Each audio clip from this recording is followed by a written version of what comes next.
இறை சக்திகள் இறைவனிடமிருந்து பிரிந்து சென்றன. அவை மீண்டும் இறைவனோடு ஒன்றிணையக்கூடிய ஒரு நல் நிகழ்வு இங்கு காட்டப்படுகிறது. அதாவது நம்மை இன்று நாம் இந்த பூமிக்கு கர்மவினையை கழிப்பதற்கு காரணமாக இருந்த ஆதாரமாக இருந்த அந்த சப்தகன்னிமார்களான நம்முடைய தாயார்களை ஐயா வைகுண்டம் தன்னோடு இணைத்துக் கொள்கிற ஒரு நிகழ்வு. அந்த நிகழ்வு நிறைவேறப் போகிறது. அதற்காக அந்த சப்தகன்னிமார்களாகிய 7 பேரும் உடனே வரவும் என்று ஐயா மனதுக்குள்ளே சிந்திக்கின்றார். தொடர்ந்து ஐயா வைகுண்டர் அங்கே திருக்கல்யாணத்திற்கான எல்லா முன்னேற்பாடுகளையும் செய்துவிட்டவுடன் அம்மைமார்கள் இங்கே வர வேண்டும் என்று சிந்திக்கின்றார். அப்படி சிந்தித்த உடனே அந்த தேன்மொழி மாதரெல்லாம் வந்தவர் அடியை போற்றி, அப்படி இறைவன் நினைத்த மறுகணம் அந்த அம்மைமார்கள் அங்கே வருகின்றார்கள்.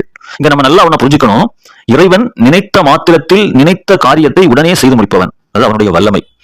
அததான் இங்கு காட்டப்படுகிறது.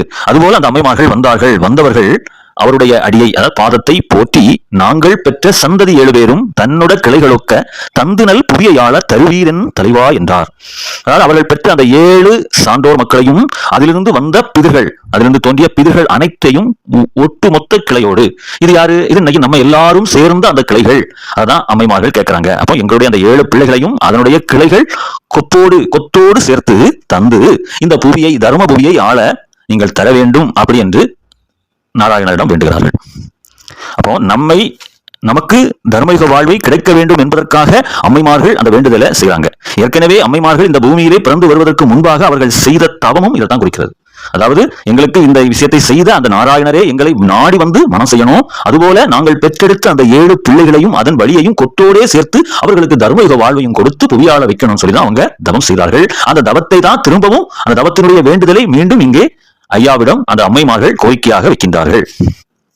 அப்படி வைத்ததும் ஐயா சொல்றாரு, தருவீர் என சொன்ன குலமாதே நீங்கள் தலைவரையும் மக்களையும் தருக உங்கள் மனுவதிலே மறுவினிய கருவதிலே உதிக்க இந்த மனு வழியை என் முன்னே வருக செய்தால் அப்படின்னு சொல்றாரு. அதாவது உங்களுடைய குழந்தைகளை நான் தாரேன், அதாவது எனக்கும் அவங்க குழந்தைகள் தான், அதை நான் தாரேன்.